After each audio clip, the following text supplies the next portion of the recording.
नमस्कार, मी वीर पत्नी शांता अण्णाप्पा हजारे, मुक्काम पोस्ट शिंगणापूर, तालुका जत, जिल्हा सांगली. नाही, पहिल्यांदा म्हणजे अशी भीती वाटायची, फौजी लाईफ असं काय असतं आणि त्यांचं संघर्ष काय असतं. मी नाही ज्यावेळेस असं म्हणजे टी व्हीमध्ये हे पाहिलं, नंतर नाही मला असं म्हणजे वाटायचं की देशाबद्दल काही तर त्यांचं आहे. मग मी पण असं ठरवलं की म्हणजे मी पण लग्न केलं तर एका फौजी संघच करणार मग. आणि शेवटी ते माझं म्हणजे स्वप्न पण पूर्ण झालं. फौजी संघ, त्यांची परिस्थिती फारच गरीब होती आणि म्हणजे आई वडील एक नाही म्हणजे त्यांनी म्हणजे भरपूर कष्टातून असं भरती नाही झालेले होते. त्यांची इच्छा होती की फौजीत जायचं आणि त्यांच्या आईचं पण स्वप्न होतं की माझ्या मुलग्याला जी फौजी बनवायचंच.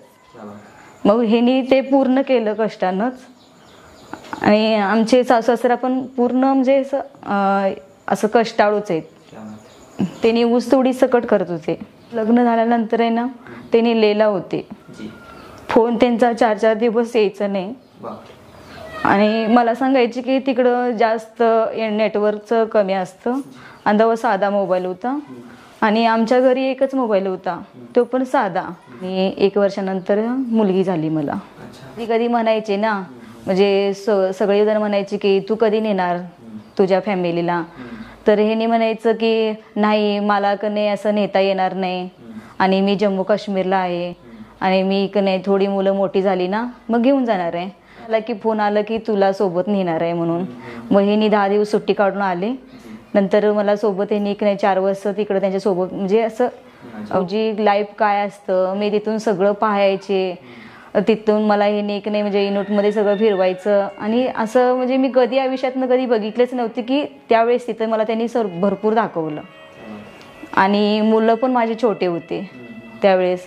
आणि ते लाईफ असं मी कधीच म्हणजे जाणवलंच नव्हतं की असं मला म्हणजे त्यावेळेस म्हणजे ते बघायला मिळेल देश, असं म्हणजे मी स्वप्नात पण कधी पाहिलं नव्हतं.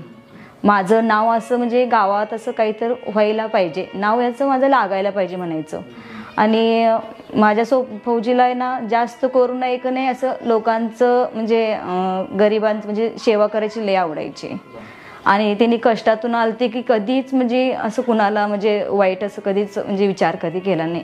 म्हणजे फौजीची एक बायको आहे असं मला नाही म्हणजे माझ्या असं घरात आणि असं बाहेर कुठे गेलं तर त्यांना मला असं म्हणजे फौजीची मी बायको, मला लय गर्व वाटायचं की मी एका फौजीची बायको आहे. असं रुबाबदार होते, साधे होते, स्वभावानं पण साधं होते. आणि पहिला म्हणजे लग्न झाल्यानंतर लग्नाच्या अगोदर असं म्हणजे एक नाही त्यांनी मला विचारलं की तुला काय पाहिजे. मी म्हटलं मला काही नको. तर एक नाही म्हणजे असंच मला सांगितले की एक घड्याळ म्हणून तुला गिफ्ट घेऊन येतो. मग लग्न होऊन येताना नाही पहिले म्हणजे लग्न व्हायच्या आदली दिवशी मला त्यांनी नाही घड्याळ हा गिफ्ट दिलं आणि ते घड्याळ अजून माझ्यापाशी सोबत आहे. मला सांगायचे की तू कधी शिकणार, म्हणजे स्वतः नाही तू शिकायला पाहिजे. मी फौजीमध्ये आहे, माझं म्हणजे काही होईल काय नाही काही सांगता येणार नाही आणि तू नाही म्हणजे असं स्ट्रॉंग राहा की आपल्या मुलाबाळांना शिकवायचं आणि सगळं नाही जबाबदारी सगळी तुझीच आहे म्हणायचं. जेवढी जबाबदारी आहे ना तू करशील ना तेवढं मला काही टेन्शन होणार नाही. आणि तसं मी करत पण गेले ह्यांच्यासोबत. त्यांनी कसं सांगेल तसं की नाही मी सर्व करायचे, सगळं जबाबदारी पार पाडायचे, सासू-सासऱ्यांना दवाखान्याला नेऊन दाखवायचे. मी म्हणजे काय असं नसताना पण त्यांना म्हणजे त्यांची सेवा करायची. आई वडील आहे ना म्हणजे लई कष्ट त्यांच्यासाठी लई भरपूर मेहनत केलेले होते की आमचे सासरे ना ऊसतोडीतून त्यांना म्हणजे शाळा शिकवून म्हणजे लहानाचं मोठं करून त्यांना म्हणजे त्यांची इच्छा होती की म्हणजे भरतीत घालवायचं. एक फौजी असं म्हणजे नाही त्यांना एक ज्यावेळेस त्यांनी फौजीत गेले त्यावेळेस आमचं घर सुधारलं. असं म्हणजे फोन आला मला, इथून सुट्टीला आलते. सुट्टीला आल्यानंतर एक नाही मुलगीचा एक बर्थडे म्हणजे मोठ्यानं केलं. असं मोठ्यानं केलं, सगळे खुश. त्यांनी ते एवढं खुश होतं की म्हणजे असं जाणवलंच नाही की त्यांना काही त्रास झालाय का. असं कधीच नाही मला दाखवलं की म्हणजे मला त्रास होतोय, मला असं पुढं काय होईल का, असं कधीच नाही दाखवलं. माझ्यासोबत हाय असं राहायचे. मला म्हणजे जिथं मी म्हणेल तिथं नाही मला सोबत घेऊन पण जायचे त्यांनी. ठीक होतं त्यांचं. आणि असं माझ्या जीवनात असा काळ आलाय की ते ह्यांना एक नाही म्हणजे ह्यांनी म्हटले की मला आता म्हणजे माझं खरं नाही. हां, ह्यांचं फोन आला आणि मला सांगितले की माझं आता शांता अजिबात खरं नाही, की तू मुलांना सांभाळ आणि मुलांच्याकडे जास्त म्हणजे लक्ष दे, की मुलांना असं मोठं करायचं की मी असं सांगू पण शकणार नाही. 22 मे 2021 वार गुरुवार होता. यायला मिळालं नाही. त्यांनी मला असं सांगितलंच नाही की ह्यांना काही झाले असं. मग त्यावेळेस मी रात्र असंच काढले. इथं येताना नाही सर्व म्हणजे गावाकडची सगळी माणसं असं म्हणजे बसलेले होते, सगळे भरपूर होते. त्यांनी पूर्ण म्हणजे बॉक्समध्ये होते. हा तिरंगा आहे ना, हे तुमच्या फौजीचं निशाण आहे आणि ते तुम्ही म्हणजे आयुष्यभर असं म्हणजे एक फौजीच म्हणून नाही तुम्ही ते सांभाळा. आणि मी आहे ना ते फौजी म्हणूनच सांभाळते, की मी म्हणते की ते माझे कुठे गेले नाही. फौजी हे माझ्यासोबतच आहे आणि कायम माझ्या त्यांनी सोबत राहणारच आहेत. मी असं म्हणजे म्हणते की फौजी लाईफ म्हणजे हे त्यांच्यामुळे मिळाले. मी असं त्यांचं नाव म्हणजे कायम असं म्हणजे करीन आणि त्यांनी कुठंच गेले नाहीत, माझ्यासोबतच त्यांनी आहेत. मला एक नाही वीरपत्नी म्हणून अभिमान पण वाटतो. आणि मला आहे ना म्हणजे ज्या ह्या सैनिक कॉलनीमध्ये मी राहिले ते मला एक नाही असं म्हणजे त्यांनी जाणवू दिलं नाही की त्यांनी मला काय सांगितले म्हणजे सर्व लेडीजनं, फौजी म्हणजे हे तुझ्यासोबत आहे त्यांनी आणि कायम हे तुझ्यासोबत राहणार पण आहेत. आणि की म्हणजे नाही असं म्हणून कधी जगायचं नाही. आणि मी असं म्हणजे माझ्या मनाला विचार करते की माझे फौजी माझ्यासोबत आहेत आणि ते माझ्या कायम म्हणजे माझ्या शरीरात नाही पण मनांतर माझ्यासोबत आहेत म्हणून एक नाही मी असं कायम ठाम म्हणजे विचार करते असं. आणि मी असं जगते पण की म्हणजे एक वीर पत्नी म्हणून. आणि मला अभिमान पण वाटतो की मला वीर पत्नी म्हणून मला सर्वांनी की नाही इथल्या म्हणजे सैनिक कॉलनीनी मला असं माया दिली की त्यांनी असं म्हणजे समजू शकलं नाही की हे वीरपत्नी म्हणजे असं वेगळ्या ह्याच्यामध्ये आहे असं कधीच मला म्हणजे त्यांनी विचार कधी केला नाही माझ्याबद्दल.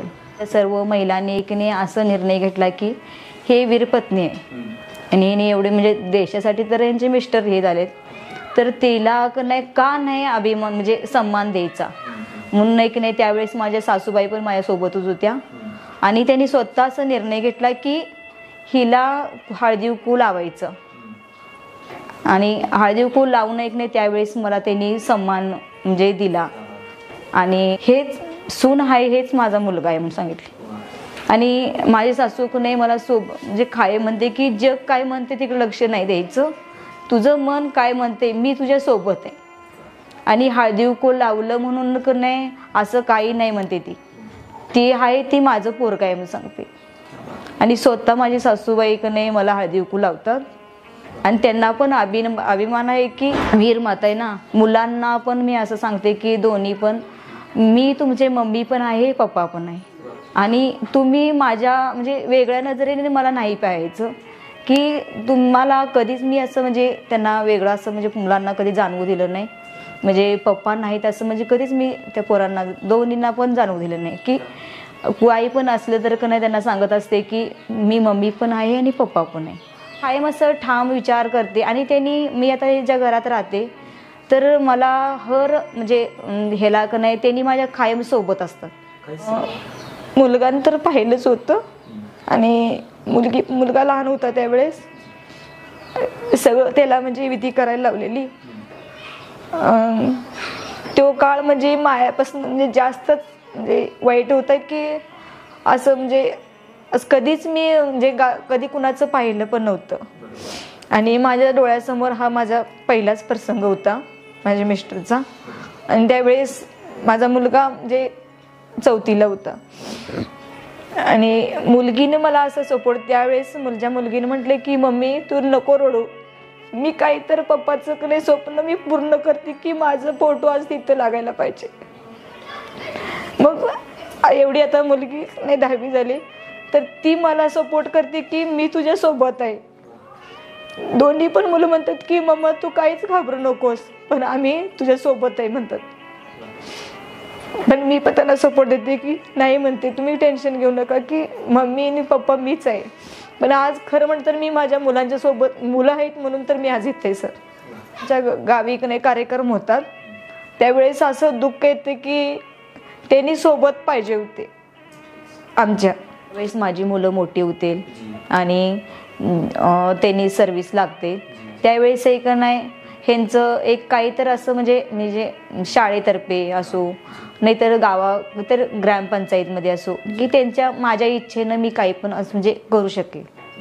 म्हणजे माझी इच्छा आहे ह्यांची पण इच्छा होते की मला नाही म्हणजे असं ह्यांनी कुंडली काढून आणलेली आणि असं कधीच म्हणजे आण नव्हते की हे व्हायच्या अगोदर असं त्यांच्या मनात काय आलं काय माहीत.